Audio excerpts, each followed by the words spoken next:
Kita buka kitab kita pasal 2. Sesudah pesta di Kana.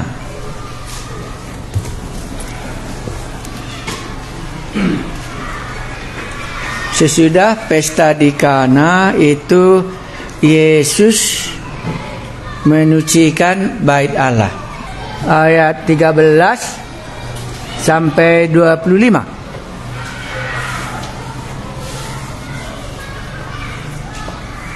Ini ceritanya di bait Allah, lokasi ya. Karena menolong kalau kita tahu di mana bentuk cerita itu, di mana dia menceritakannya. Ya. Jadi ini di bait Allah. Berarti kalau demikian langsung gampang aku mengerti, berarti Yesus sekarang dalam cerita ini dia menyatakan dirinya bukan kepada pribadi seperti Andreas, kepada Simon, kepada Filipus, kepada Nathanael, tetapi dalam cerita ini Yesus menyatakan dirinya kepada bait Allah dalam zaman perjanjian lama. Ya, kalau sekarang mungkin Anda katakan ya gereja ya. Ya, tapi Anda bisa lihat medannya di mana Yesus menyatakan diri itu di bait Allah.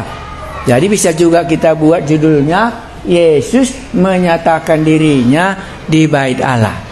Karena kan firman menjelma menjadi manusia. Dan sekarang dia menyatakan dirinya di bait Allah. Apa itu bait Allah? Tempat ya. Iya. Bait Allah itu tempat. Makanya kemarin namanya Betel. Tempat Allah menyatakan diri. Tempat ya. Tempat Allah hadir. Kenapa harus ada Allah hadir? Karena dia sudah menjelma menjadi manusia. Sebelum dia menjelma menjadi manusia, nggak perlu ada tempatnya. Karena tempatnya ada di surga. Jadi tujuan ada bait Allah ini supaya manusia dapat diselamatkan. Itu sudah nangkap ya. Jadi setiap kali kita nanti berbicara bait Allah, ya itu tempat Allah hadir. Makanya kalau nanti Anda ingat, tidak tahukah kamu bahwa tubuhmu itu adalah bait Allah, di mana roh Allah diam. Karena roh Allah itu adalah Allah, maka manusia yang sudah menerima Yesus ada roh Allah di dalam dirinya, makanya dia berubah menjadi bait Allah. Maka kualitas hidupnya sudah berubah. Aminkah? Nah, itu terjadi. Jadi tidak perlu lagi bait Allah. Ya. Karena orang-orang percaya itu sudah menjadi bait Allah di mana Allah hadir untuk dia menyatakannya kepada orang lain. Maka tema di dalam kitab Kejadian Yohanes tadi apa? Mereka bersaksi untuk menyatakannya. Karena bait Allah ini hadir Allah supaya Allah bisa menyatakan dirinya kepada umatnya Israel. Jadi bait Allah itu khusus untuk umat Israel. Ya. Bangsa-bangsa lain itu ada, tapi nanti dia di belakang. Inilah bait Allah. Ya. Siapa yang pintar, nanti Anda coba buka di Google ya, bait Allah ya. Ya. Ya. Sekarang kita nggak bisa belajar kali terlalu padat, nanti Anda lupa. Jadi apa itu bait Allah ya? Buka saja Google. Apa itu bait Allah ya? Gitu ya. Kalau mau bahasa Inggris, what is the temple of God? Kan bisa dibuka. Nanti keluar, oh ini bait Allah dimasukkannya. Jalan-jalan ke Yerusalem ya. Oh ini tour ke Yerusalem pasti jumpa dengan bait Allah. Nah, mari kita buka, baca ya apa yang dikatakannya. Saya ulangi. Firman menjelma menjadi manusia. Dan dia menyatakan diri kepada Yohanes Pembaptis dulu ya. Ingat bagaimana Yohanes Pembaptis mengenal Yesus? Ya, aku pun mula-mula tidak mengenalnya katanya. Ya, kenapa dia nggak kenal? Ya karena satu di sorga, satu di bumi. Yohanes itu anak siapa? Iya, Yohanes Pembaptis itu anak Zakaria. Bagaimana caranya dia bisa lahir ke bumi? Ya, makanya nabi yang terakhir adalah Yohanes Pembaptis. Bapaknya kerja di Bait Allah sebagai imam. Ya. Ya, kalau bahasa Inggrisnya itu sebagai priest dia. Ya. Jadi siapa ibunya? Ya, Elizabeth ya. Bapaknya siapa? Siapa bapaknya? Enggak ada bapaknya Yohanes Pembaptis. Oh, Zakaria. Kerjanya apa? Imam. Ya. Jadi Anda bisa melihat Yohanes ini adalah orang rohani.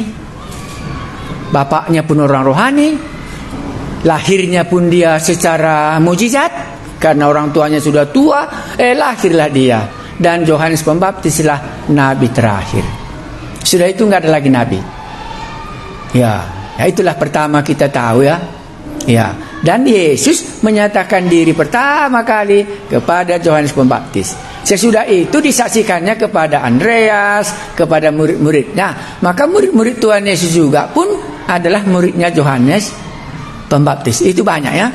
Jadi sesudah mereka ngikut Yohanes Pembaptis sebagai nabi, sekarang datang Yesus, pindahkannya sama Yesus. Makanya dia yang harus semakin besar, aku harus semakin berkurang ya, karena sudah pindah ya. Mari kita baca ini pernyataan Yesus di Bait Allah. Jadi nanti pernyataan Yesus kepada diriku sendiri. Di dalam Alkitab dicatat Yesus menyatakan diri yang terakhir sekali hanya kepada Paulus ya. Nah, kepada Paulus terakhir yang ada dalam Alkitab ini. Tetapi sekarang bukan lagi kepada Paulus, tapi kepada kita masing-masing. Jadi sesudah Tuhan Yesus naik ke sorga, dia masih bisa menyatakan diri, itulah kepada Paulus. Dan itu jugalah kepada kita hari ini. Yesus menyucikan Bait Allah. Jadi saya tukar judulnya, Yesus menyatakan diri di Bait Allah. Apa Bait Allah itu? Tempat Allah hadir. Ya.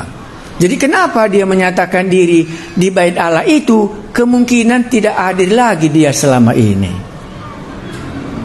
Kenapa dia nggak hadir lagi? Mari kita baca. Iya. Ketika hari raya Paskah orang Yahudi sudah dekat, Yesus berangkat ke Yerusalem. Jadi bagi orang Kristen, Yerusalem itu adalah tempat Bait Allah di mana Allah hadir. Itu bagi kita orang perjanjian lama.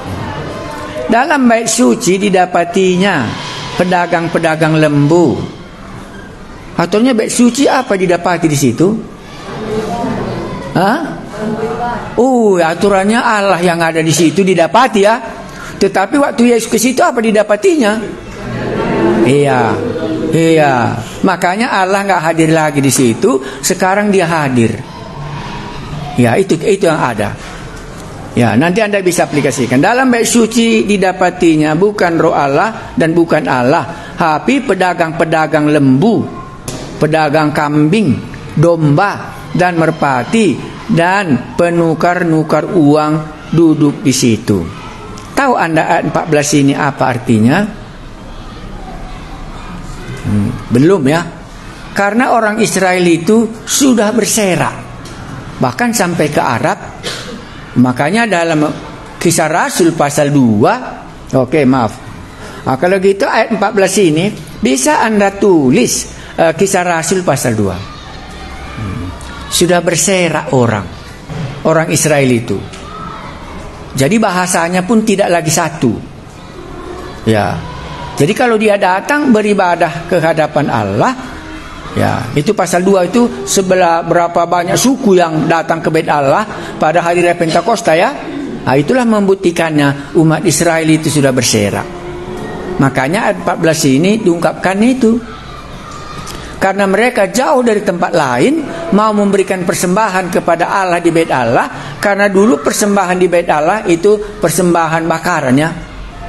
Itu makanya ada imam untuk mempersembahkannya. Jadi ada di sini tempat ibadah, baru ada tempat yang maha kudus, ada tirainya. Dan ada satu lagi tempat orang Yahudi di sini. Tetapi yang bukan Yahudi, dia di luar seperti teras kita ini. Di luar itu orang yang bukan Yahudi, orang kafir, umpamanya orang sida-sida dari Ethiopia, umpamanya, kan ingat itu ya, dia beribadah di Yerusalem. Dia harus tinggal di luar. Yang bisa beribadah hanya umat Israel di sini. Baru tempat yang maha kudus sebelah sana. Ya. Jadi karena mereka ini jauh dari negaranya, nggak mungkinlah dibawanya lembu untuk dipersembahkannya. Ya, karena nggak bisa lagi, akhirnya disiapkan majelis-majelisnya lah semua. Di luar ini. Ya, di tempat pelataran ini. Kemarin kan Anda sudah, nanti kan bisa juga Anda lihat itu ya. Di pelataran ini mereka semua. Aturannya tempat itu untuk bukan Yahudi berdoa, seperti orang pilih apa ya, dari sida-sida dari Ethiopia, orang-orang yang tertarik kepada umat Israel, tapi dia bukan umat Israel. Jadi ada tempatnya di luar. Dan di tempat di luar inilah mereka jualan lembu kambing semua, supaya nanti kalau datang dari jauh nggak usah dibawanya, ditarik-tariknya lembunya, dibelinya di situ. Ya, uangnya juga tidak lagi semua dinar. Ya, karena Israel kan uangnya dinar ya, kita kan rupiah. Ya, jadi dibawanya lah uangnya supaya ditikarkan kepada dinar supaya bisa dibelinya lembu itu untuk persembahannya. Demikian juga nanti kalau dia mau memberikan persembahan supaya ditukarkan semua sama dinar supaya ada persembahannya. Itu maka ada cerita ini. Ya, mari kita sudah tahu, sudah bisa dapat kondisinya ya. Ya, jadi satu sisi positif ya. Ya, satu sisi itu baik kan gitu. Ya. Tapi kenapa tidak baik? Ya, karena apa? Cinta uang akar semua. Ya, aturannya harga 100 dibuatnya menjadi harga 1000 gitu. Kalau 200 kan masih lumayan. 1000. Akhirnya pemimpin-pemimpin Bait Allah ini, khususnya orang-orang Parisi dan orang-orang Saduki ini, jadi makmur kekayaannya. Akhirnya berebutlah di depan, kan begitu. Datanglah orang yang mau berdoa, nggak ada lagi tempatnya, karena kesini dia nggak bisa, karena ini tempat kudus. Ya, karena umat Israel itu disebut kudus. Ini tempat yang maha kudus, karena di sana cuma imam sekali setahun, dan di sanalah ukupan itu. Jadi nggak bisa mereka. Jadi orang nggak bisa lagi ada tempat, ya sama kambing lembu itu dia beribadah di situ. Makanya ini ceritanya. Jadi untuk menceritakan Alkitab ini bisa kita mengerti latar belakangnya. Ya, jadi positif itu dari situ karena sudah berseraknya. Ya, karena 400 tahun mereka ini berserak, lama. Indonesia cuma 350 pun dijajah Belanda, sudah banyak cerita kita. Orang ini 400 tahun mengembara. Sejak pembuangan dari Babylon, kembali lagi dia ke sini, enggak ada lagi kedudukan mereka. Barulah didirikannya Bait Allah, tempat Allah mereka hadir ya. Oke, sudah tahu latar belakangnya ya. Nah, itulah dalam bait suci didapatinya pedagang-pedagang lembu, kambing domba dan merpati dan penukar-penukar uang dari duduk di situ. Ya, Anda sudah bisa bayangkan ya. Nah, jadi di luar semua orang beribadah bisa di sini, tempat mereka berdoa di sana, orang Israel berdoa di sini, imam-imam berdoa di sebelah sana. Allah hadir di tengah-tengah mereka dan mengadakan pembakaran 24 jam, kan gitu ya, persembahan tiap hari. Lanjutnya, ia membuat cambuk dari tali lalu mengusir mereka semua dari bait suci dengan semua kambing domba dan lembu mereka. Uang penukar-penukar dihamburkannya ke tanah dan meja-meja mereka dibalikkannya. Ya, dia datang situ ya. Jangan hilang konsep cara kita menafsir Alkitab. Ini aku akan ajar yang berat. Ya, jadi inilah kondisi waktu Yesus datang ke bait suci ya. Sekarang dia menyatakan diri di bait suci ya. Firman menjelma menjadi manusia, datang ke bait Allah ya. Kepada pedagang-pedagang merpati ia berkata, ambil semuanya ini dari sini. Jangan kamu membuat rumah Bapakku menjadi tempat berjualan. Jangan lupa, rumah Bapakku. Ini kata kunci di sini untuk mengerti ayat ini. Rumah Bapakku berubah menjadi tempat jualan. Jadi kalau kita Bible Camp di sini 1 bulan, lantas Anda pulang ke rumah. Jumpa Anda rumah saudara, di halaman depan sudah ada beca. Di dalamnya sudah ada jualan tomat. Di dalamnya lagi ada jualan ikan basah. Bagaimana Anda buat? Ngamuk kan gitu ya. Iya, untung nggak di tempat tidur sudah ada tempat nyimpan bebek. Karena takut dicuri orang kan gitu ya. Nah, datanglah yang punya rumah, anaknya pulang dari Bible Camp. Nah, bagaimana? Ya itulah dibalik. Itu yang mau diceritakannya ini. Makanya dia mulai katakan, karena dia kan datang dari surga, kan cocoklah rumah Bapakku. Ya, itu beginilah perceritanya. Anda sebulan di sini, waktu pulang ke rumah, wah, sudah semuanya bebek di sebelah dalam, ayam sebelah sini, ada beca mesin di luar, meja jualan ikan teri samping, di sana lagi ada jual daging. Datanglah kita, itu milik kita sendiri. Inilah yang dialami Yesus waktu dia datang ke Yerusalem dan dia mau menyatakan diri siapa dia. Nah, Anda bisa bayangkan. Semua pengurus gereja kan ngamuk ya. Karena sudah 400 tahun dia mewarisi jualan ini semua, sudah kaya dia. Sekarang datang yang tidak dikenal mereka, membuat cambuk, diusirinya orang ini semua. Nah, ini ceritanya. Makanya saya bilang tadi, anak Allah menyatakan dirinya. Maka dia pakai istilah di sini pengakuan rumah Bapakku. Ya. Bukan rumah Allahmu. Kan begitu ya? Karena tadi bait Allah kan rumah Allah.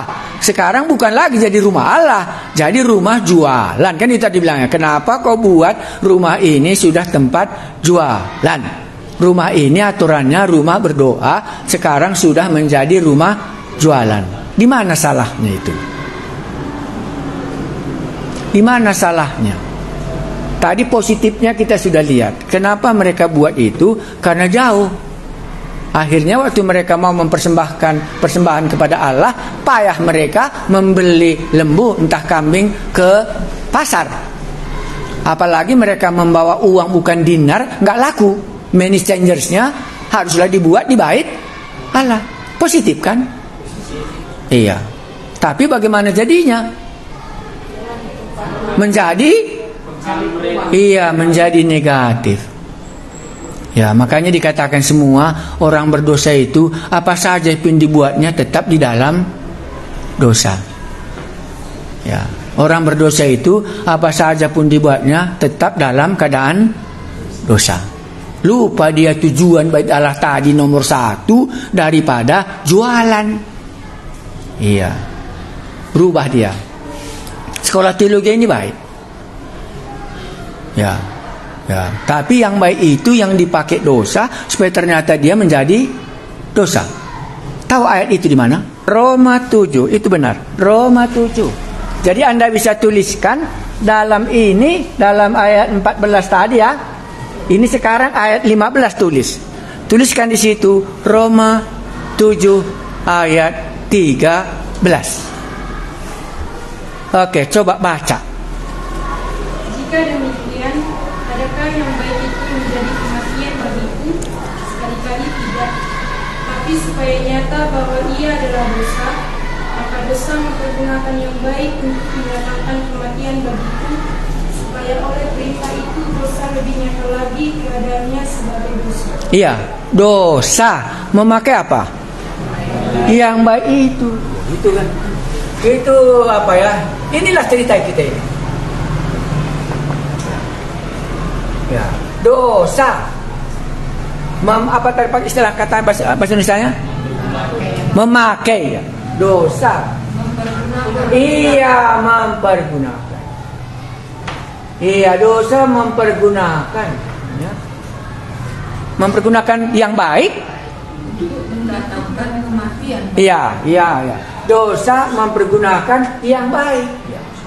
Makanya tadi saya uraikan baiknya.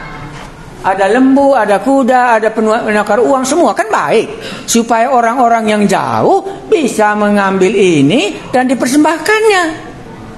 Ya, inilah dosa mempergunakan yang baik. Di belakangnya apa? Untuk mendatangkan kematian. Iya, untuk mendatangkan kematian. Ini hafal ini. Mendatangkan kematian. Nah, ini hati-hati kalian. Ya. HP baik, tapi itu mendatangkan kematian karena dipakai oleh ini. Ya. Jelas atau enggak? Jelas. Anak gadis itu cantik, baik enggak? Baik. Ya. Laki-laki itu ganteng, baik? Baik. Tapi ingat ini. Makanya dicongkel Tuhan matanya Simpson karena baiknya dia. Jatuh cinta kemana-mana, sama Delilah pun jatuh cinta. Jangan, kata bapaknya, dibunuhnya kau nanti itu orang Filistin, katanya. Iya, tapi cinta kali aku, Pak, katanya. Baik matanya, tidak buta melihat yang cantik. Tetapi dosa, ya, mempergunakan baik itu, hilanglah dia. STT ini baik. Siapa tidak bilang baik? Tapi nanti STT ini akan mendatangkan kematian. Baik kali tadi semua pemikiran orang pengurus bait Allah itu, termasuk orang Parisi, termasuk orang Saduti, termasuk mahkamah agama. Kalau nanti datang orang Israel beribadah kepada kita pada hari raya Paskah, karena 3 kali orang Israel harus datang ke Yerusalem untuk memberikan persembahannya. Baik sekali kita. Karena itu katanya, ya 1 kali 3 tahun wajib. Itu peraturan di dalam undang-undang Taurat. Orang dewasa 3 kali harus datang ke Yerusalem untuk membawa persembahan pengampunan dosa, lembu entah kambing, entah burung merpati. Makanya waktu Yesus lahir harus dibawa mamanya itu. Baik. Tapi dosa menggunakan yang baik ini mendatangkan kematian. Jangan, STT ini baik. Tapi nanti ini akan memakai yang baik ini dan di dalamnya terdapat kematian. Itu hati-hati kali. Ya. Saya mengerti kali ayat ini. Yang baik itu mendatangkan, uang itu baik, tapi itu mendatangkan kematian. Maka akar segala kejahatan adalah cinta akan uang. Makanya kita pegang firman Tuhan. Itu enggak berbahaya. Karena ada pegangan kita, nanti ada pegangan yang lain kita enggak mau buka tangan kita, kan enggak kita mati dibuatnya. Ya, ini ayat yang paling cocok. Jatuh cinta itu baik, karena itu dari Tuhan. Keindahan itu baik, tapi itu dosa mempergunakan yang baik ini untuk mendatangkan kematian. Semua pohon ini baik. Ya kan, ada langsung cerita, tapi dipakai ular itu untuk membuat mati si Adam dan si Hawa. Ya, makanya tadi malam kita sudah berdoa, kalau pimpinan Tuhan bukan, itu keindahan itu jadi baik, itu memang jadi sempurna. Tapi kalau dosa memakainya, menjadi kita binasa. Ini tadi latar belakangnya. Ya kan, tadi ya. Dalam bait suci didapatinya pedagang-pedagang lembu, kambing domba, dan merpati, dan penukar-penukar uang duduk di situ. Kalau dia miskin, dua merpati dipersembahkannya. Kalau dia kaya, pedak lembulah dipersembahkannya. Kalau dia lebih rendah uang masuknya sedikit, ya 1 ekor domba lah dipersembahkannya. Disiapkan semua, kan baik. Jadi jangan nanti kita merasakan, oh yang baik ini pasti baik. Tidak, karena dia di dalam dosa. Yang baik itu akan mendatangkan kematian. Ya, harus dilanjutkannya. Ayat berapa? Ayat 15. Ia membuat cambuk dari tali, lalu mengusir mereka semua dari bait suci dengan semua kambing domba dan lembu kambing. Uang penukar dihamburkannya ke tanah dan meja-meja mereka dibalikkannya. Siapa yang salah? Yesus atau pengurus bait Allah? Ya, orang itu kan baik. Ya, makanya mereka berargumentasi, kami baik. Ya, kami baik. Karena mereka berargumentasi baik, maka Yesus menjelaskannya ayat 16. Apa dijelaskannya 16? Kepada pedagang-pedagang merpati ia berkata, ambil semuanya ini dari sini. Jangan kamu membuat rumah Bapakku menjadi tempat. Ini salahnya. Jangan taruh di sini. Taruh di mana? Ya di padang gurun sana. Supaya kalau orang mau beli, ke sana dibelinya. Tapi orang Farisi katakan jangan. Nanti kalau di sana dibuat, semua rakyat bisa apa? Semua rakyat bisa jualan. Tapi kalau di sini sudah lewat selektif. Ini tidak ada cacatnya, kakinya rengkap. Kalau di luar sana semua cacat katanya. Ini rahasianya, di sini rahasianya. Makanya penafsiran Alkitab ini yang benar. Makanya aku mau menjelaskannya. Iya, itu yang baik kan gitu. Nah, kalau di luar sana kan rakyatlah tanggung jawab kan. Jangan pula dia pengurus gereja tadi seperti orang Farisi, orang Saduki sudah diurusinya, aturnya urusan dagang gitu ya. Ya, tapi karena ini sudah medannya dia, ya taruh di situ. Yang tidak beli di situ haram, nggak bisa dipersembahkan. Makanya cuma barangnya bisa laku, diakui mereka, sepakat mereka semua. Makanya rumah Allah tadi menjadi tempat jualan. Baik, ya, baik estetik. Tapi jangan nanti menjadi sarang penyamun di dalam, karena itu dia. Ya, itu tidak tahu. Tapi inilah dia kan. Jadi nanti Anda mengkhotbahkannya, jangan salah menafsirkan Alkitab ini. Ya, mula-mula baik, ya, ya. Kalau satu anak domba di situ, oh ini enggak bercacat. Nah, boleh ya.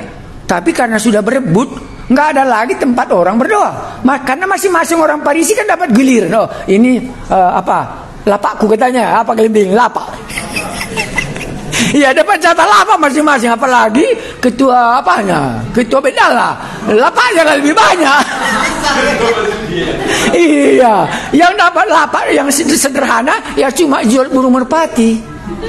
Makanya dibilangnya tadi burung merpati angkatlah katanya, karena sedikit lapaknya di situ.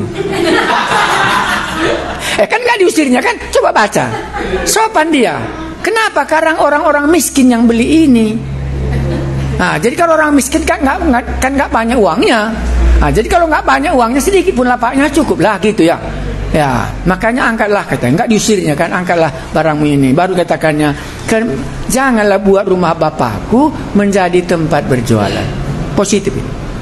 Makanya ayat ini harus Roma 7 ayat 13. Kata pendukungnya, yang baik ini dosa mempergunakan yang baik untuk mendatangkan kematian. Berpacaran itu baik, berbaik. Ya. Tapi itu yang mendatangkan apa? Lahir anak tanpa bapak. Kan itu baik. Hati-hati itu. HP itu baik. Iya. Tapi lewat HP itulah dia bunuh diri. Ini dosa. Ya. Makanya di sini tadi baik. Pengurus orang Farisi itu baik, orang Saduki itu baik, karena dia tetap beribadah. Tapi bentuk ibadahnya tadi Anda bisa lihat. Gereja itu baik, baik. Persembahan itu 5 kali jurungi, baik. Kan baik semua kan? Iya, iya. Cuma kita yang nggak baik, nggak pernah didurungi Anda kan? Iya. Khotbah dari pagi sampai sore nggak pernah. Ya, kita nggak baik. Ya, aturnya kan baik ya. Iya. Ya, kalau beli goreng pisang pun bayar uang. Ini mendengarkan firman Tuhan yang paling mahal 1 bulan, nggak pernah didurung. Ya, jawabnya nggak payah, karena kamu telah menerimanya dengan cuma-cuma, beri jugalah dengan cuma-cuma. Kalau aku tidak menerimanya, ya apa yang kuberikan? Nah, aku menerima dengan cuma-cuma, maka kuberikan juga dengan cuma-cuma. Itu alasannya. Nah, di sini ini kata kunci. Jangan Anda mengkhotbahkan yang salah ini. Ini yang baik. Jadi susunan gereja itu baik. 10 kali kolekte baik. Tapi kemana uang persembahan kolekte itu? Itu yang bagi-bagi sudah payah. Itu yang tidak baik, karena dosa sudah mempergunakan yang baik ini. Akhirnya kita ke gereja juga payah. Uang kita cuma 5.000, 3 kali nanti kolekte. Belikanlah bonbon 1 jadi 4 dia, tinggal Karena 1001 bonbonnya, belikan satu kan dapat 4 lembar. Jadi 1000 saja masukkan 4-4-nya. Kan semua kita ini punya otak kan. Ini pun otak kotor, itu tadi pun kotor. Jadi akhirnya bagaimana? Ya double lah dia. Makanya harus diambil cambuk. Cuma itu yang bisa membersihkannya. Nah ini Anda bisa mengerti ini. Makanya nanti waktu Anda melakukan yang baik, langsung Anda ingat Roma 7 ayat 13 ini. Tuhan, apakah dosa ini, memakai yang baik ini sekarang membuat kematian bagiku, gitu ya. Itu kata kuncinya. Mari kita baca, sudah ya. Jadi ayat 16, kepada pedagang-pedagang merpati ia berkata, ambil semuanya ini. Kan nggak diusirnya kan? Kan orang-orang miskin pembelinya. Jadi nggak banyak uang masuknya. Kalau lembu tadi yang mahalnya tanggung-tanggung, ya pasti orang kaya yang datang dari merantau itu lembu itu dibelinya. Nah, makanya Yesus waktu dia ke Bait Allah, dibelinya apa? 2 burung merpati saja karena dia miskin.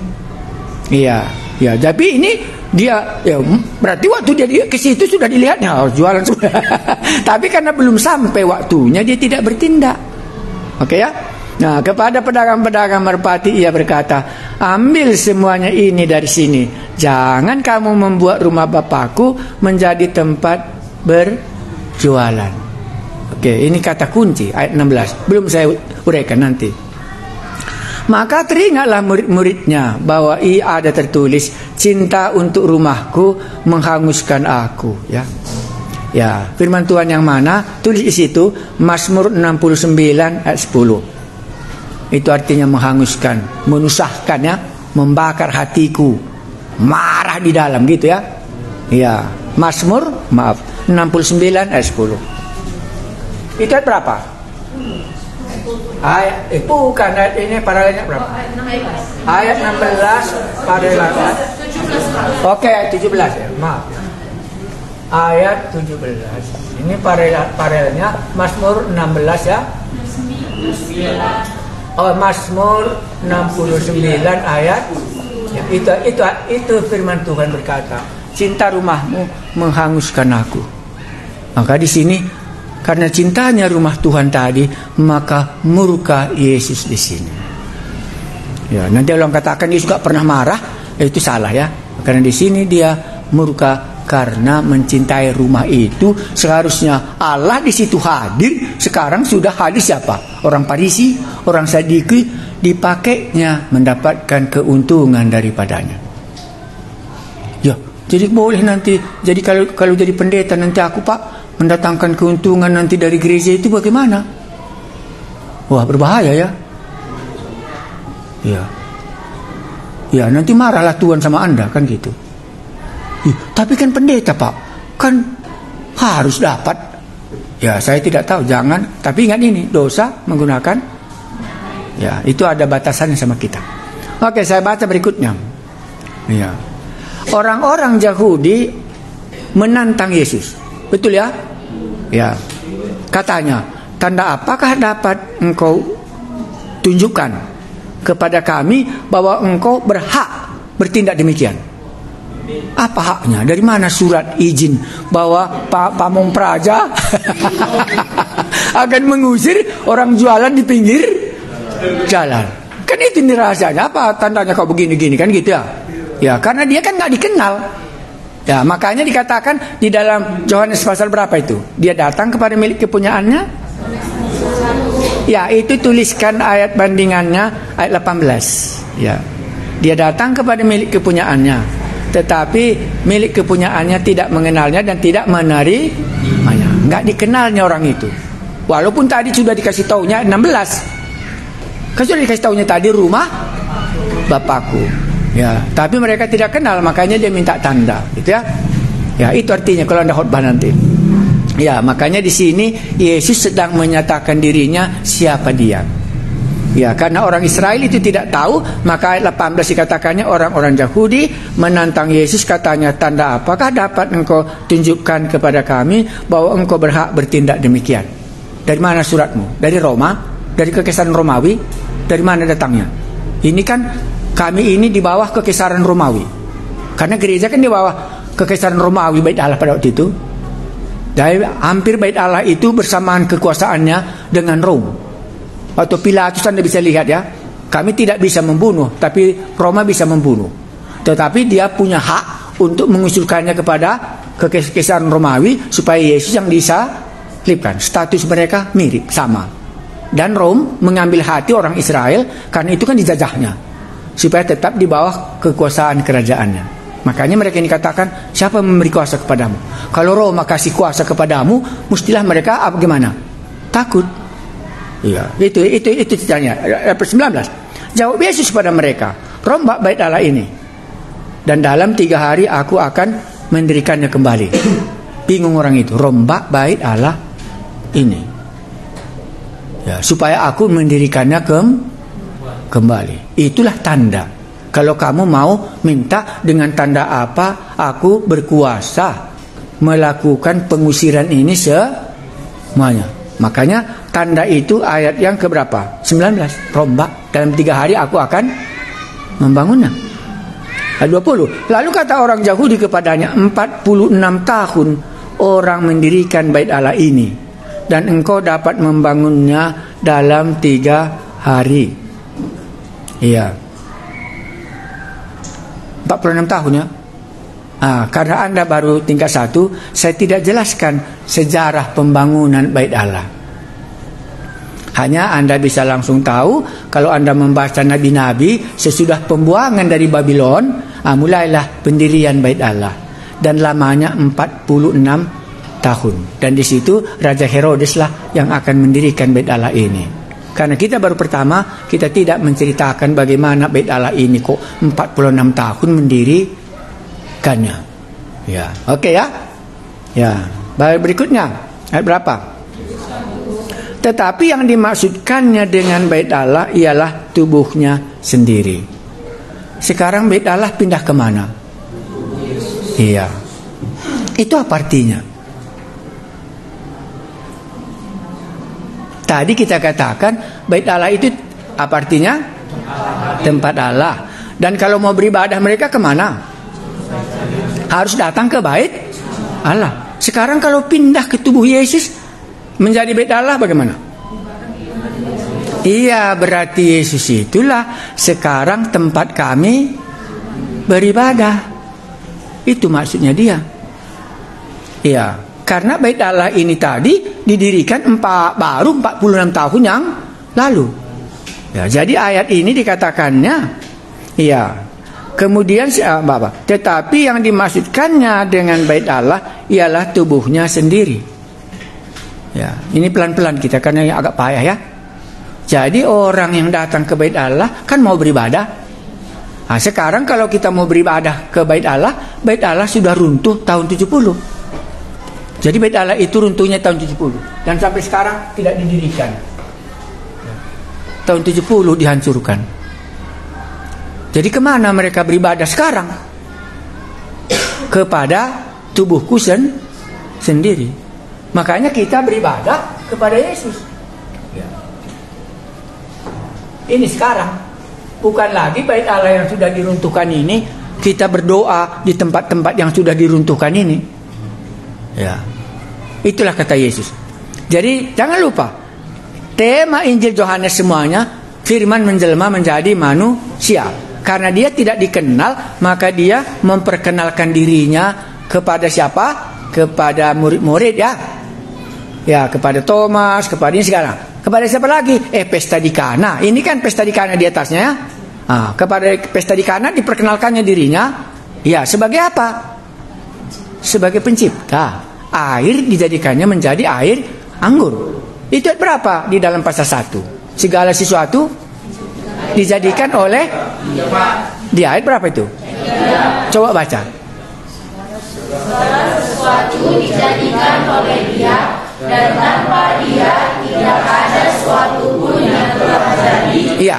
Segala yang telah dijadikan. Ya. Makanya air menjadi anggur itu dia menyatakan diri sebagai ayat 2. Bukan ayat 3? Ya, ayat 3. Ya. Makanya diciptakannya, dijadikannya dia. Karena tidak dikenal dia datang. Jadi bagaimana dia sedang memperkenalkan dirinya.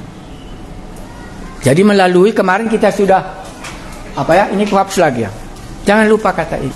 Kemarin kita sudah hafal bahasa Inggrisnya ya. Apa kemarin bahasa Inggrisnya? Ya, who Jesus is ya. Pertama, who Jesus is. Siapakah Yesus itu? Ya begitu ya. Baru what ya? What Jesus did. Apa yang dilakukannya dalam memperkenalkan dirinya ini. Jadi dalam waktu dia melakukan apa yang dikerjakannya ini, maka aku kenallah dia ini. Air menjadi air anggur, pasal 2 ayat 1 sampai 11, Yesus did something. Air menjadi air anggur menyatakan dia adalah pencipta segala sesuatunya dalam ayat pasal 1 ayat 3. Itu maka dilakukan itu supaya mereka mengenal yang datang ini adalah pencipta langit dan bumi. Maka ayat 11 dia menyatakan kemuliaannya dan murid-muridnya apa? Ia percaya kepadanya bahwa inilah pencipta langit dan bumi itu. Ya, dalam cerita ini, nanti kita baca, belum selesai kan? Tetapi ini kata kuncinya. Who Jesus is dan what Jesus did. Melalui apa yang dilakukannya ini, maka aku kenal who Jesus is. Bahwa dialah di dalam ayat 3 pada pasal 1. Makanya tadi mereka tidak kenal kan, apa yang kau lakukan supaya kau bisa melakukan itu? Dari mana kau dapat kuasa? Karena mereka tidak kenal. Walaupun sudah dikatakannya apa? Rumah nggak didengar mereka. Ya, karena kenapa nggak didengar mereka? Karena sudah lari lembunya semua. Pikirannya kan lembunya tadi sudah bubar semua. Apa namanya itu? Kesempatan sudah hilang. Yang satu ini buat hilang. Iya, tapi burung merpatinya kan gak diusirnya. Ambillah, pergilah kamu. Kan gitu ya, sopan dia. Karena ini untuk pelayanan orang-orang miskin. Jadi kalau tempat beli merpati pun nanti jauh, kan gak sanggup dia karena jauh ya. Nah, itu maksudnya di sini. Jadi semua cerita ini membuat kita bisa mengenal Yesus itu ini dia. Dari mana aku tahu? Dari apa yang dia lakukan. Iya. Oke, kita sambung lagi. Itu tujuannya. Ya. Makanya senang aku buku ini. Karena sama pendapatku dengan pendapatnya. Siapa yang mau baca nanti ku kasih. Karena aku masih bisa beli lagi bukunya ini.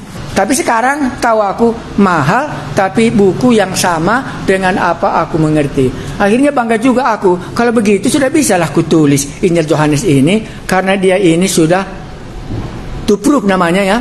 Ya, memberikan inspirasi kepada aku, nggak salah pengenalanku tentang tafsiran Injil Yohanes itu. Itu gunanya. Ya. Mula-mula waktu aku ikut kuliah sama dia, uang kuliahku itu 6 kali masuk harus ku bayar $2.200. Mahal kan? Iya, karena mereka lembu, aku domba. Iya, itu. 6 kali masuk, uang kuliahnya 2 juta. Jadi aku ikut ini kelas ini. Ikut aku, baru aku beli bukunya ini. Ya, karena yang dosen ini kan orang ini ya. Ya, jadi dia ngajar kemana-mana banyak ya. Dan kami ikut waktu kelas itu banyak ya. Kurasa hampir 100 kami mengikuti kelasnya dia. Waktu itu. Ya, jadi begitulah ceritanya. Saya ulangi, semua Anda membacanya, Anda akan sampai ke sini. Siapakah Yesus dalam cerita ini? Dengan apa? Dengan apa yang dia lakukan. Oke, kita baca seterusnya. Supaya nanti Anda jangan salah menafsirkannya ya. Ya. Ayat berapa sekarang? 22. Hah? 22. Oh, sudah hampir selesai. Oke, kemudian sesudah ia bangkit dari antara orang mati, barulah teringat oleh murid-muridnya bahwa hal itu telah dikatakannya. Dan mereka pun percayalah akan kitab suci dan akan perkataan yang telah diucapkan Yesus. Jadi ayat 22 ini dampaknya kemudian. Maka satu kali khotbah Dampaknya belum tahu. Ya. Ini terjadi sesudah Yesus bangkit ya. Ya. Jadi Yesus juga pun belum disalibkan, tetapi nanti bangkitnya dia, diingatnya khotbah itu. Jangan Anda khawatir kalau Anda bersaksi, tidak bisa tidak, waktu nanti itu terjadi akan diingatnya. Dan akhirnya mereka percaya kepada firman Tuhan dan kepada perkataan Yesus. Itu enggak kujabarkan, waktu ku pelajari, sudahlah, baru tingkat 1 kami begitu. Jadi enggak kurekan ya. Ya, tetapi yang aku mau katakan, tetapi yang dimaksudkannya bait Allah ialah tubuhnya sendiri. Kapan ini bisa terbukti? Ayat 22. Kemudian sesudah ia bangkit dari antara orang mati, barulah teringat oleh murid-muridnya bahwa hal itu telah dikatakannya, dan mereka pun percaya akan kitab suci dan akan perkataan yang telah diucapkan Yesus. Jadi dengan kebangkitan Yesus, banyak kali pengajarannya menjadi nyata. Itu ajalah aku mau jelaskan. Yang lain nanti terlalu payah. Jadi sesudah Yesus bangkit dari antara orang mati, maka murid-muridnya percaya kepada kitab suci. Maka murid-muridnya percaya kepada apa yang dikatakannya. Dalam hal ini apa mereka percaya? Bahwa sekarang bait Allah sudah pindah ke dalam Tuhan Yesus sendiri. Itulah makanya mereka sujud sesudah Tuhan Yesus bangkit dari orang mati, sujud dia kepada Tuhan Yesus, ya Allahku dan ya Tuhanku. Mereka sudah menerimanya. Inilah bait Allah yang sesungguhnya, di mana kita dapat beribadah.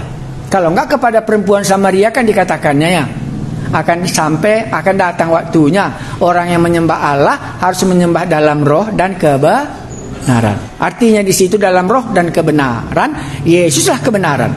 Di dalam roh artinya di situ tidak terikat lagi kepada Yerusalem yang tahun 70 diruntuhkan bait Allah ini. Kalau ini sudah diruntuhkan, maka tempat kita beribadah adalah tubuh Yesus Kristus sendiri. Maka kita beribadah dalam nama Yesus, itulah Anda beribadah kepadanya, bukan lagi ke bait Allah. Waktu Daniel ditangkap di mana dia ditangkap? Di pembuangan di Babi. Kemana dia berdoa waktu itu? Iya, ke Yerusalem kiblatnya ya. Iya, karena cuma di sana hadir Allah. Ya, sudah diberikan oleh Nebukadnezar, satu pun tidak bisa berdoa kepada Allah lain kecuali kepada aku sendiri. Harus sembah patung. Daniel nggak mau. Aku berkiblat ke Yerusalem. Kenapa mereka berkiblat ke Yerusalem? Karena di sana Allah mereka hadir. Maka kepada perempuan Samaria dikasih tahu Tuhan Yesus, akan datang saatnya orang yang menyembah Allah harus menyembah dalam roh dan kebenaran. Di mana? Itulah sekarang. Ya, bahwa di dalam dia ada roh, tidak terikat lagi kepada Yerusalem dan tidak terikat lagi kepada undang-undang Taurat harus bawa apa? Lembu kambing tadi. Tetapi dalam kebenaran, akulah kebenaran kata Tuhan Yesus. Maka setiap orang yang beribadah kepadanya adalah beribadah dalam kebenaran yang Allah sudah berikan hal yang baru. Ngertikah itu ya? Jadi jangan nanti salah khotbah Anda. Mari kita beribadah dalam roh. Akhirnya Anda berbahasa roh, salah ya. Roh di sini bukan bahasa roh dimasukkannya. Roh di sini tidak terikat lagi harus kiblatnya ke Yerusalem sebagaimana Sadrak, Mesak, Abednego waktu pembuangan dia harus kiblatnya ke Yerusalem karena di situ cuma bait Allah. Ya, itu kuncinya. Barulah mereka teringat sesudah Tuhan Yesus bangkit dari antara orang mati. Ya, oke ya. Tapi itu masih ada sangkut pautnya. Apa artinya kalau Yesus bangkit dari antara orang mati? Satu, dia tidak mati. Yang tidak mati cuma satu. Itu adalah Allah sendiri. Itu artinya sini. Makanya beri tanda katanya kan. Kita kan mati semua, nabi-nabi mati semua. Cuma dia tidak mati. Mati untuk dosa, tapi bangkit untuk kebenaran. Mari kita lanjutkan. Kalau sudah tahu itu sudah selesai, enggak usah lagi aku ceritakan. Dan sementara ia di Yerusalem selama hari raya Paskah, banyak orang percaya dalam namanya. Karena mereka telah melihat tanda-tanda yang diadakannya. Jadi ayat 23 ini buat samping Anda. tidak dicatat mujizat ini. Padahal dikatakannya banyak ya. Ya, tidak dicatat, itu artinya sini. Ya. Dan sementara ia di Yerusalem selama hari raya Paskah, banyak orang percaya dalam namanya karena mereka telah melihat tanda-tanda yang diadakannya. Tidak dicatat mujizat yang dilakukannya dalam ayat 23 ini. Tetapi banyak orang menjadi percaya gitu. Ya, nanti ada bagian yang lain yang kita percaya. Udah? Ayat 24. Tetapi Yesus sendiri tidak mempercayakan dirinya kepada mereka, karena ia mengenal mereka semua. Apa arti ayat 24 ini? Siapa yang tahu? Jadi Yesus tidak mempercayai mereka yang sudah percaya sama dia itu, termasuk murid-muridnya, karena dia mengenal. Siapa yang bisa mengenal kita? Ia Allah sendiri. Makanya 24 ini diulangi lagi, kealahan Yesus diungkapkan. Ayat 25. Dan karena tidak perlu seorang pun memberi kesaksian kepadanya tentang manusia. Jadi kalau kita ceritakan tentang kawan kita, Tuhan saya ini jelek begini-begini, nggak usah kamu ceritakan katanya. Kenapa? Karena aku tahu dia. Tambah dosa kita nanti. Karena kita katakan kan bisa nggak benar. Kita menurut kita yang benar kan. Makanya ayat 25 ini mantap. Dan karena tidak perlu seorang pun memberi kesaksian kepadanya tentang manusia. Jadi Tuhan, kawan kita belum bertobat, dia orang berdosa, punya jimat dan sebagainya, nggak usah Anda laporkan, karena taunya dia. Bisa kita salah kan? Makanya aku melihat engkau sebelum dipanggil oleh Filipus, kan gitu dikatakan sama Nathanael. Terkejut kali Nathanael, ya, karena tahu dia semua apa yang ada di dalam hati Nathanael. Sekarang diungkapkannya di Yerusalem ini kepada umat Israel. Iya, ini dalam ibadah kan gitu tadi di Yerusalem ini semua kan. Ya, karena orang kan kita sering kali mengatakan, oh dia banyak jimatnya, oh dia itu narkoba, ini begini. Nggak usah Anda ceritakan, tahu aku kata Tuhan ya. Ya, makanya di sini ini salah satu. Dan karena tidak perlu seorang pun memberi kesaksian kepadanya tentang manusia, sebab ia tahu apa yang ada di dalam hati manusia.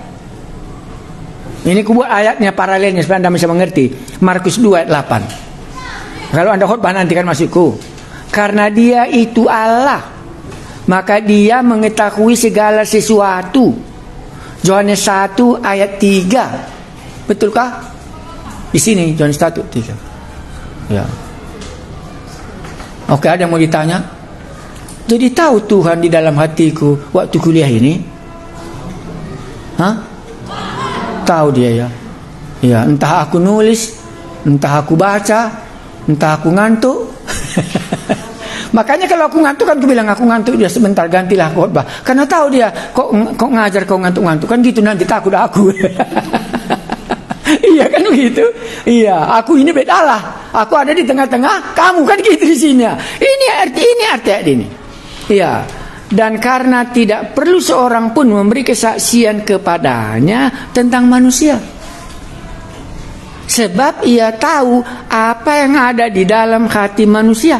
Waktu Markus pasal 2 ayat 8, waktu ada di dalam hati mereka itu, lantas Tuhan Yesus tahu.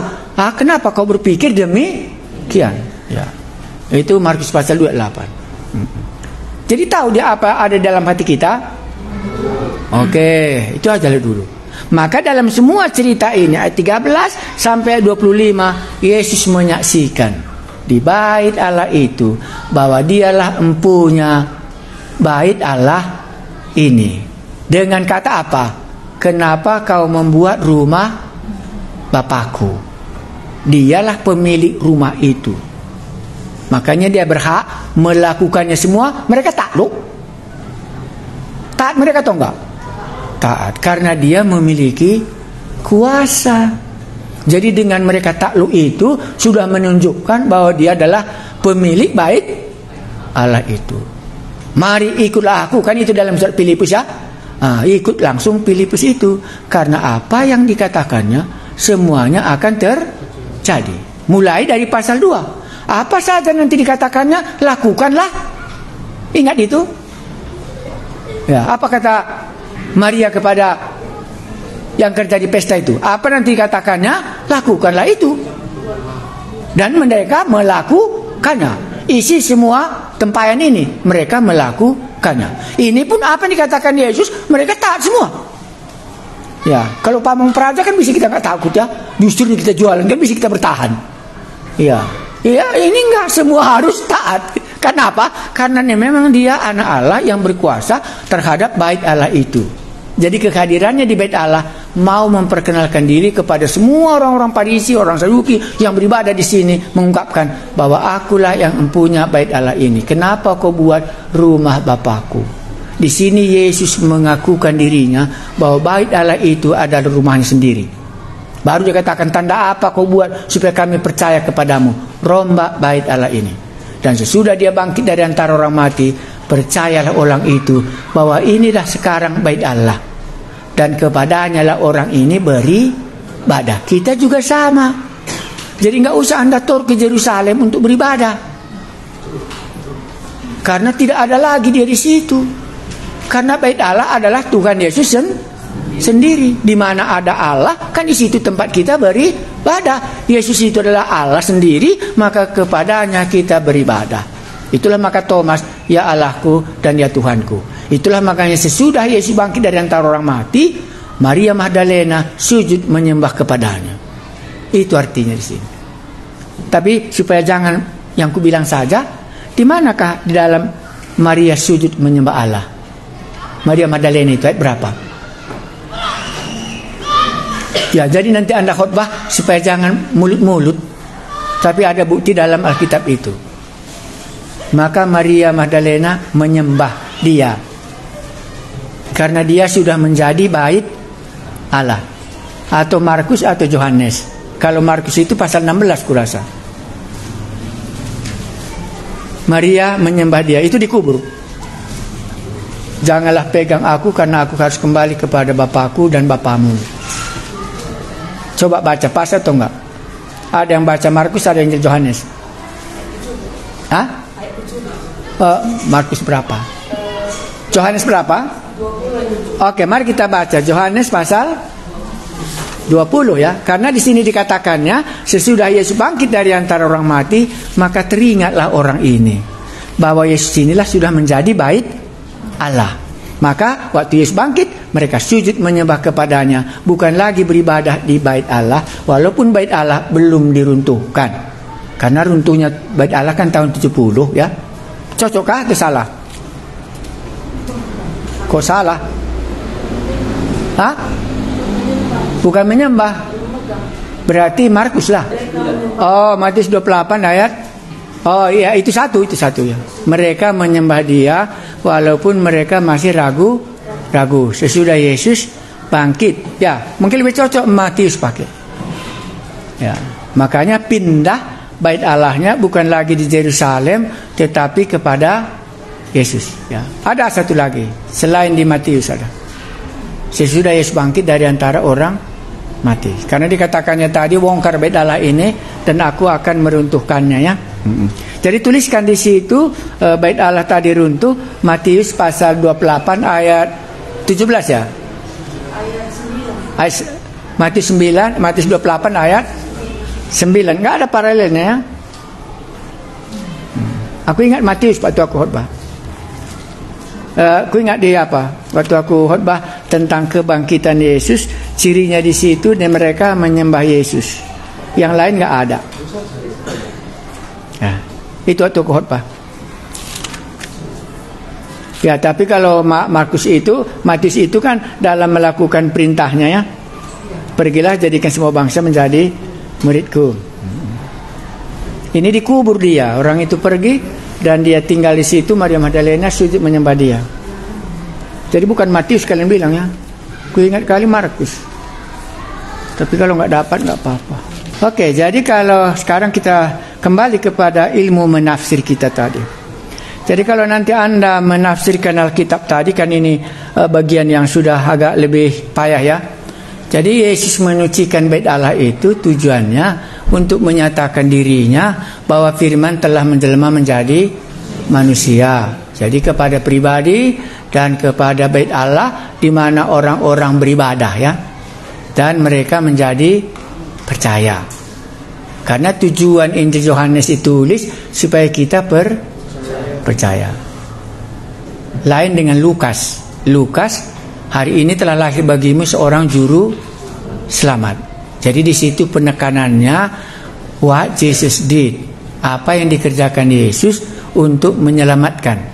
Injil Yohanes tujuannya supaya kamu percaya bahwa Yesus itulah Mesias, Anak Allah. Dua di situ. Satu Mesias untuk orang Israel dan Allah bagi orang yang menyembah berhala. Jadi sekarang Yesus menyatakan dirinya kepada orang-orang yang beribadah di hadapan Allah. Itulah di bait Allah di Yerusalem. Maka kedatangan Yesus, firman menjelma menjadi manusia tadi, tidak dikenal di bait Allah. Itu sudah ada ayatnya ya. Dia datang kepada milik kepunyaannya, tetapi milik kepunyaan tidak mengenalnya. Ya, dan di dalam cerita ini Yesus sedang menyatakan dirinya bahwa bait Allah ini akan diruntuhkan dan akulah akan menjadi bait Allah. Nah, sekarang saya tanya, tahun berapa bait Allah mulai ada? Ya, berarti sudah zaman raja-raja. Ya, mulai bait Allah sebenarnya dalam pikiran Raja Daud. Tetapi Daud tidak diizinkan Tuhan mendirikan bait Allahnya, dan sekarang dia anaknya Salomo lah membuat bait Allah. Jadi sebelumnya di mana mereka beribadah? Hah? Di mana mereka itu beribadah biasanya? Jawabnya, sampai mereka keluar dari Mesir, di mana mereka beribadah? Di bawah pohon ara kemarin. Tetapi sesudah mereka keluar dari tanah Mesir, ada namanya kemah suci, pertemuan, pindah-pindah. Dan inilah nanti, pindah-pindah ini nanti Daud berpikir, rumahku baru, tapi bait Allah itu ada di pelantara. Karena itu aku mau membuat bait Allah. Barulah dia berdoa dan datang Nabi Nathan, bukan engkau mendirikannya, tetapi anakmu Salomo. Maka Salomo lah mendirikan bait Allah. Baru ada tempat Allah hadir. Tetapi dengan datangnya sekarang Yesus, ini bagaimana? Dibongkar. Ya, sesudah dibongkar kemana kita beribadah? Barang siapa yang beribadah harus dalam roh dan kebenaran. Akulah bait Allah. Makanya Yesuslah menjadi bait Allah. Kembali kita kepada sebelum ada keluaran. Kembali kita kepada kitab Kejadian. Di mana Abraham beribadah? Ya di bawah pohon ara. Di bawah pohon-pohon ara mereka. Di mana Allah hadir, di situ dia beribadah. Tapi tempatnya sendiri tidak ada. Musa beribadah di Gunung Sinai. Karena di sana dia menerima itu. Sekarang di mana bait Allah? Tidak tahukah kamu bahwa tubuhmu itu bait Allah? Di mana roh Allah? Dia. Karena kita semua sudah ada roh Allah, maka kita menjadi bait Allah. Karena itu haruslah engkau menjadi kudus kitiswarahnya. Ya. Maka barang siapa yang beribadah, hendalah beribadah dalam roh dan kebenaran. Tidak lagi di Yerusalem. Ya. Hanya nanti ada satu di belakang. Orang tetap pikirkan bait Allah itu akan berdiri. Waktu nanti bait Allah ini berdiri, maka Yesus pun datanglah kedua kali. Itu benar atau tidak?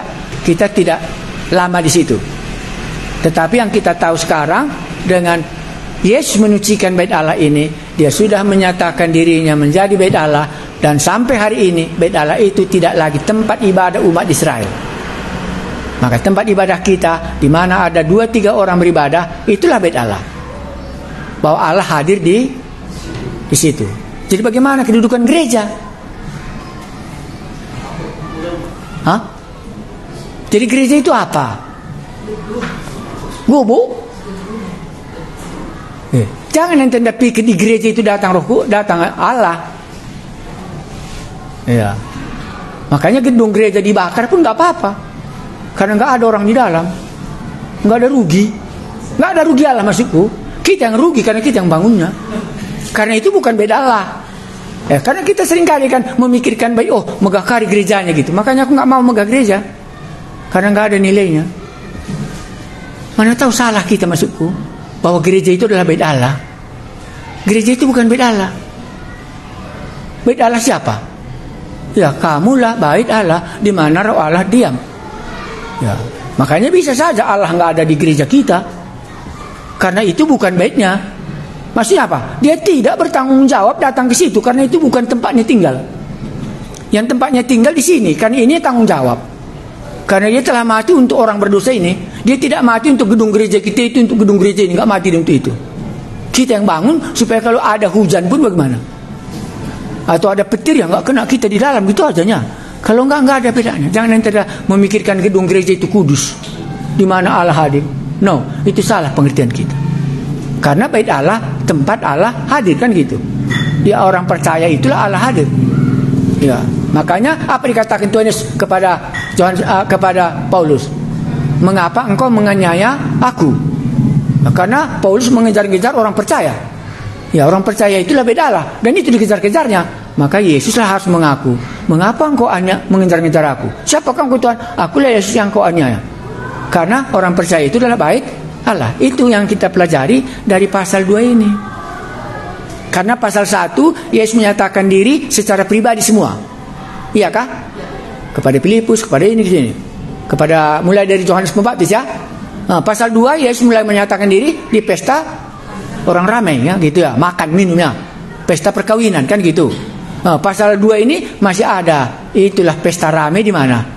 Di bait Allah. Nanti masuk pasal 3. Bagaimana Yesus menyatakan diri, firman menjelma menjadi manusia supaya kita kenal Dia gitu ya. Baik, kita berdoa. Kami mengucap syukur kalau kami diterangi pengertian kami. Kalau pengertian bait Allah itu di mana Allah hadir. Tetapi Yesus sudah mengaku bahwa Yesus itulah bait Allah benar. Karena Yesus itulah Allah. Dan setiap orang yang ada Yesus dalam hatinya, Alkitab mengatakan, tidak tahukah kamu bahwa kamu bait Allah? Karena Roh Kudus Allah ada di dalam hati kami. Karena itu hendaklah kamu kudus, karena Allah itu kudus. Kami memuji nama-Mu dalam pengertian iman kami pada siang hari ini. Terima kasih Tuhan kami Yesus. Kami menantikan kasih-Mu dari hari ke hari. Terpujilah nama-Mu sampai selama-lamanya. Yesus itulah bait Allah satu-satunya di mana Allah diam. Amin.